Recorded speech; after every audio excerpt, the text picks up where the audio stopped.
मध्यलोक के असंख्यात द्वीप और समुद्र में पुष्कर द्वीप तीसरे नंबर का द्वीप है। यह कालोद्धी समुद्र को घेरे हुए 16 लाख योजन विस्तार वाला चूड़ी के आकार का द्वीप है। इसके बीचों बीच स्थित मानुषोत्तर पर्वत हैं, जिसकी बाह्य परिधि 1,42,30,249 योजन है। इसी के कारण इस द्वीप के दो भाग, एक अभ्यंतर पुष्कर और दूसरा बाह्य पुष्कर द्वीप हो जाते हैं। दोनों भागों का वलय विस्तार 8-8 लाख योजन रह जाता है। अभ्यंतर पुष्कर को पुष्करार्ध द्वीप कहते हैं। यही तक मनुष्य गति के जीव पाए जाते हैं। मानुषोत्तर के बाहर अर्ध पुष्कर से लोक के अंत तक मनुष्य नहीं होते, क्योंकि मनुष्यों में मानुषोत्तर पर्वत को उल्लंघकर बाह्य भाग में जाने की उनकी सामर्थ्य नहीं है।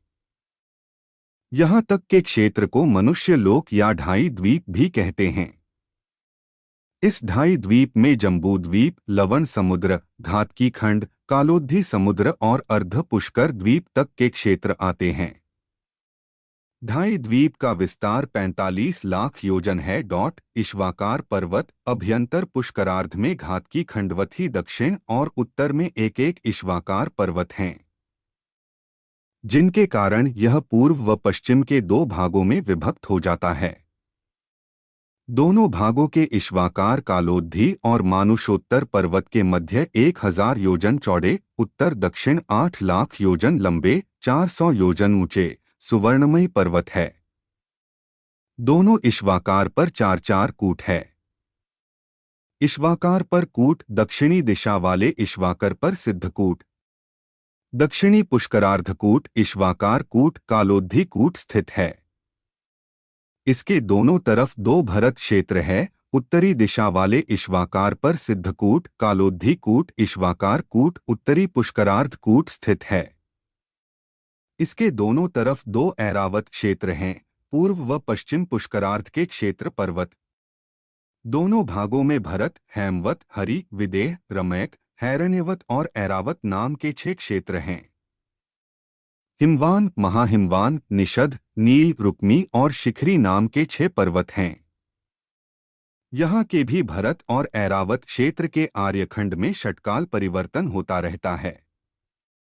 हेमवत, हरि, विदेह के अंतर्गत देवकुरु, उत्तर कुरु, रमैक और हैरण्यवत इन 6 क्षेत्रों में सदा ही भोग भूमि की व्यवस्था रहती है। यहाँ पर भी हिमवान आदि कुलाचलों पर पदम, महापदम आदि 6 सरोवर हैं, जिनसे गंगा, सिंधु आदि 14 महानदियाँ निकलती हैं। इनमें से 7-7 नदियाँ मानुषोत्तर पर्वत की गुफा से बाहर होकर पुष्कर समुद्र में प्रवेश कर जाती हैं और 7-7 नदियाँ कालोद समुद्र की वेदिका के गुफाद्वारों से निकलकर कालोद समुद्र में प्रवेश कर जाती हैं। इन पदम आदि सरोवरों में बने कमलों पर श्री श्री आदि देवियां अपने परिवार देवियों समेत निवास करती हैं। इस प्रकार से कुल व्यवस्था जम्बूद्वीप के समान ही समझनी चाहिए, मात्र मेरु और वृक्ष के नाम में ही अंतर है।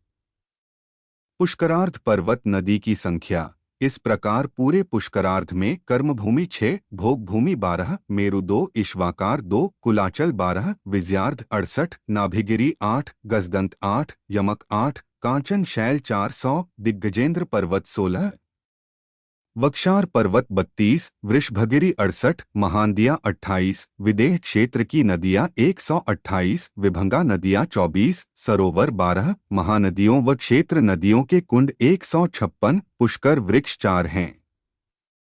कुल 624 पर्वत है, 189 महानदी, 180 कुंड, 52 सरोवर हैं।